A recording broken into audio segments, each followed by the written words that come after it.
2017 was the year of one man. One man stood above the rest. One man dominated WWE in a way we hadn't seen in years. Of course, I'm talking about Brock Lesnar.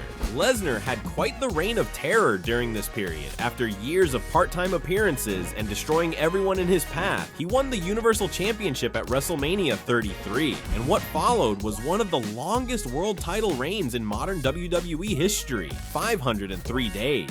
But was it actually good? Was Lesnar's reign a legendary title run, or was it a disaster that made the Universal Championship meaningless? Let's take a look.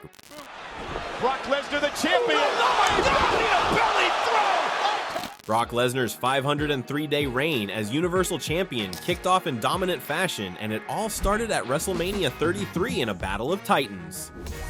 Going into WrestleMania 33, Brock Lesnar had something to prove. At Survivor Series 2016, in one of the most shocking moments in WWE history, Goldberg humiliated Lesnar, defeating him in just 86 seconds. The Beast Incarnate, the most dominant force in WWE, was squashed like a rookie. The loss wasn't just a setback, it was a scar on Lesnar's legacy. He was supposed to be the final boss of WWE, and yet Goldberg ran through him like a freight train. Then came WrestleMania 33. Lesnar and Goldberg's rematch was short, but explosive. It was a car crash of a match. Quick, brutal, and straight to the point. Goldberg hit Lesnar with 4 devastating spears, nearly breaking him in half. But this time, the Beast was ready. Lesnar weathered the storm, delivered 10 suplexes, and finally put Goldberg away with an F5 to win the Universal Championships. With this victory, WWE positioned Brock Lesnar as the final boss of WWE, a dominant, near unbeatable champion who would hold the Universal title hostage for 503 days. But what came next left fans divided. Intensely dominant superstar. This was his 10th, the 10th German super. Brock Lesnar's 503-day reign as Universal Champion was unlike anything WWE had seen in decades. But here's where things got tricky. Lesnar was a part-time champion. He wasn't showing up every week, and he wasn't defending the title at every pay-per-view. Now, on one hand, this made his appearances feel special. Every time Lesnar showed up, it felt like a big deal. His matches had a big fight feel, and WWE positioned him as the ultimate boss. Someone who wasn't overexposed, but always a threat lurking in the shadows. But on the other hand, it infuriated fans. With Reigns on his shoulder, he's not going to do this. Not here. Not an F5 out of the table. Let's put it into perspective. The Universal Championship was supposed to be the top title on Monday Night Raw. It was created in 2016 as the show's premier championship, meant to represent the best of the best. But what happens when your top champion barely appears? Imagine being a full-time superstar like Seth Rollins, Finn Balor, or Braun Strowman, busting your ass every week while the world champion is off doing whatever he wants. It rubbed fans the wrong way.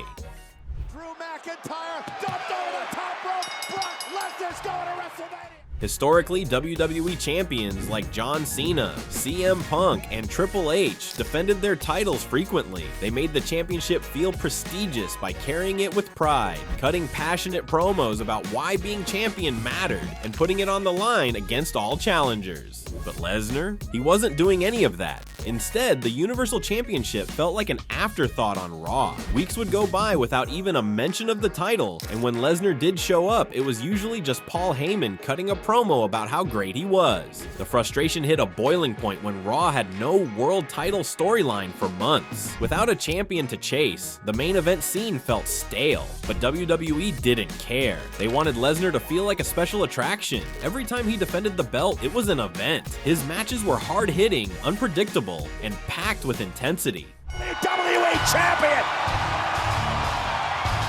Here is your winner! Lesnar had some memorable battles during this reign. At Great Balls of Fire 2017, he defended against Samoa Joe. This was one of the best matches of Lesnar's reign. Joe was booked like a legitimate threat, taking the fight to Lesnar and nearly choking him out. But in typical Brock fashion, one F5 was all it took to end the match. Then came SummerSlam 2017, where Lesnar defended the title in a brutal fatal 4-way against Roman Reigns, Braun Strowman, and Samoa Joe. This match was absolute chaos. Strowman dominated early, throwing Lesnar through tables and making him look human. But once again, Lesnar survived, pinned Reigns, and retained the title. At No Mercy 2017, Strowman got a one-on-one shot at Lesnar. Fans were hyped. Strowman was the hottest act in WWE at the time. But then the match happened. Lesnar took a beating, hit one F5, and won. Just like that, all of Strowman's momentum was killed. This was a common issue with Lesnar's reign. His opponents would look strong, but one F5 and it was over.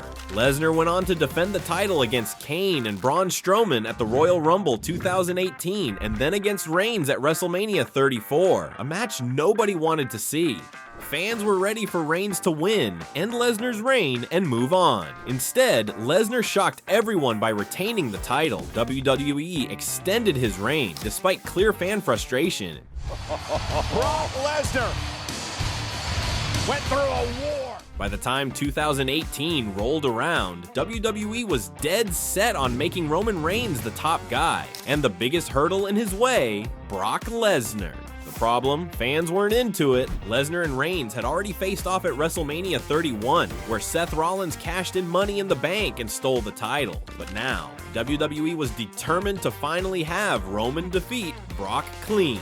At WrestleMania 34, Lesnar shockingly retained against Roman in a match that was met with boos and frustration from the crowd. WWE had built the entire match around Roman's big moment, but at the last second, they changed the plan and kept the belt on Lesnar. Finally, at SummerSlam 2018, Brock Lesnar's 503-day reign came to an end. Roman Reigns defeated him to finally capture the Universal Championship, but by this point, fans were exhausted with Lesnar's reign. Many believed he had overstayed his welcome and had done more harm than good to the Universal Championship. Was it a historic reign? Absolutely. 503 days is unheard of in modern WWE. But was it a good reign? That's up for debate. Oh my God, Lesnar with Goldberg up top! And a thunderous... Lesnar's reign cemented him as one of the most dominant champions in WWE history. Every title match felt like a spectacle, but at the same time, his absence made Raw's main event scene feel hollow. The Universal Championship was rarely defended, and when it was, it felt like an afterthought compared to Lesnar's overall presence. Some fans argue that this reign made the Universal Championship feel prestigious. After all, when something is rarely seen, it feels more valuable. Others argue it killed momentum for full-time superstars who could have elevated the title in Lesnar's absence. So how good was Brock Lesnar's 503-day reign? It was dominant, it was historic, but it was also incredibly frustrating. A reign that could have been legendary ended up feeling more like an endurance test for fans. Had WWE booked more frequent defenses or allowed challengers to truly push Lesnar to the limit, it might have been viewed more favorably. Instead, it became a story of wasted potential. What do you think? Was Lesnar's reign one of the greatest of all time, or was it just a prolonged disaster? Let me know your thoughts in the comments, and don't forget to like and subscribe for more wrestling videos only on smackverse.